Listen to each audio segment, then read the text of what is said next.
देखिए, जब से कंप्यूटर हैं तब से उन्हें भेदने के तरीके भी खोजे जा रहे हैं।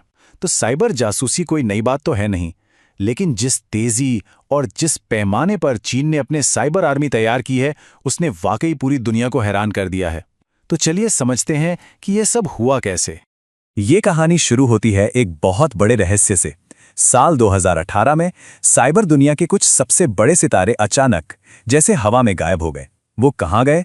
और उससे भी बड़ा सवाल, क्यों? इन्हीं सवालों का जवाब हमें एक बहुत बड़ी और छिपी हुई सच्चाई तक ले जाएगा। तो हमारी कहानी का पहला पड़ाव है एक मशहूर ग्लोबल स्टेज, एक ऐसी जगह जहां दुनिया के सबसे तेज दिमाग एक दूसरे को टक्कर देते हैं।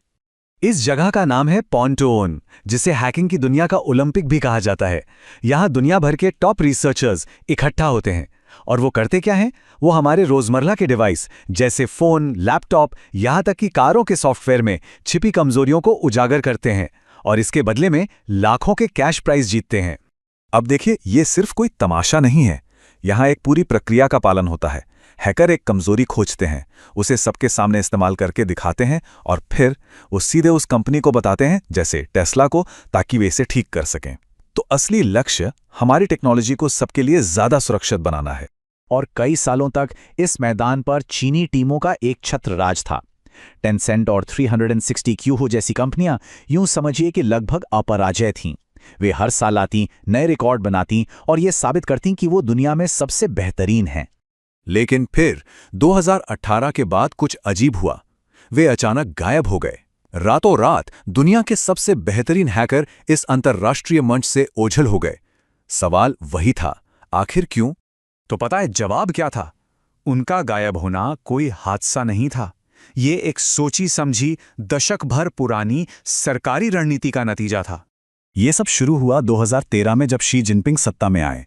उन्होंने विश्वविद्यालयों में साइबर सुरक्षा की पढ़ाई को बढ़ावा देना शुरू किया। 2018 तक चीनी टीमों पर पॉन-टू-ऑन जैसी विदेशी प्रतियोगिताओं में हिस्सा लेने पर पाबंदी लगा दी गई। और फिर 2021 में आया वो कानून जो सब कुछ बदल देता है। कोई भी सॉफ्टवेयर की कमजोरी मिलने पर 48 घंटे के अंदर सरकार को बताना अनिवार्य है। तो अब हमारे सामने दो बिल्कुल अलग अलग मॉडल हैं। एक तरफ पॉन-टू-ऑन, जहां कमजोरियां कंपनियों को दी जाती हैं ताकि टेक्नोलॉजी सुरक्षित हो। दूसरी तरफ है चीन का टियानफुकअप, जहां खोजी गई हर कमजोरी सीधे चीन की खुफिया एजेंसियों के हाथ में चली जाती है। जैसे एक आईफोन बग, जिसका इस्तेमाल बाद में नागरिकों की जासूसी करने के लिए किया गया। तो सवाल ये है कि यह राज्य नियंत्रित सिस्टम असल में काम कैसे करता है? खैर, हाल ही में हमें इसकी एक ऐसी झलक मिली जो पहले कभी नहीं मिली थी। 2024 में आईसून नाम की एक चीनी साइबर सुरक्षा कंपनी का सारा डेटा लीक हो गया। और इस लीक ने पहली बार दुनिया को पर्दे के पीछे झांकने का मौका दिया कि चीन की यह सरकारी कॉन्ट्रैक्ट वाली हैकिंग इंडस्ट्री अंदर से आखिर दिखती कैसी है। लीक हुए दस्तावेजों में हैकर्स की आपसी बातचीत भी शामिल थी।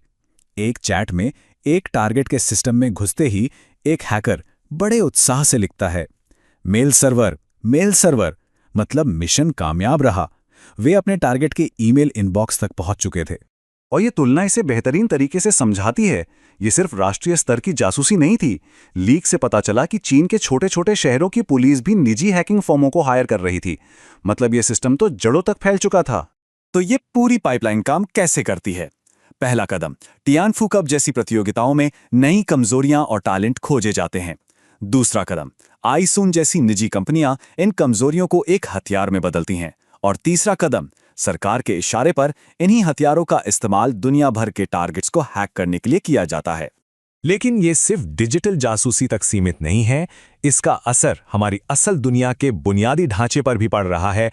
और यही बात सबसे ज्यादा चिंताजनक हो जाती है। वॉल्ट टाइफून जैसे चीनी हैकिंग ग्रुप एक खास तकनीक अपनाते हैं, जिसे कहते हैं लिविंग ऑफ द लैंड।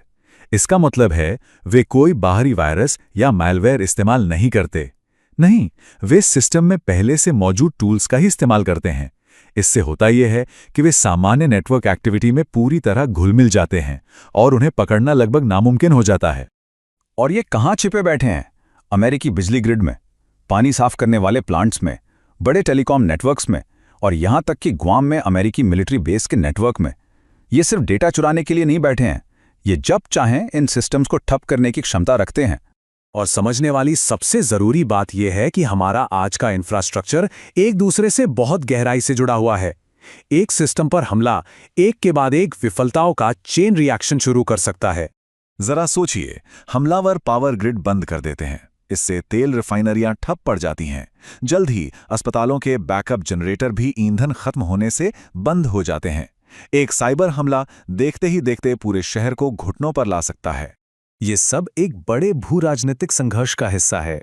एक ऐसा युद्ध जो पर्दे के पीछे लड़ा जा रहा है, लेकिन जिसके नतीजे हमारी असल दुनिया को हिला सकते हैं। इस संघर्ष के पैमाने को समझना बहुत जरूरी है। अमेरिकी अधिकारियों के मुताबिक चीन इस खेल में सिर्फ एक और खिलाड़ी नहीं है, वो एक अलग ही लीग में खेल रहा है। FBI निदेशक ने इसे बिल्कुल साफ शब्दों में कहा है, चीन का हैकिंग प्रोग्राम दुनिया के हर बड़े देश के संयुक्त प्रोग्राम से भी बड़ा है। यही पैमाना इस चुनौती को इतना अभूतपूर्व बना देता है। और अंत में ये हमें एक बुनियादी सवाल पर लाकर छोड़ देता है। जब युद्ध का मैदान अदृश्य हो और दुश्मन सिस्टम के अंदर ही छिपा हो, तो ऐसा युद्ध कैसे जीता जा सकता है जिसे कोई देख भी नहीं सकता?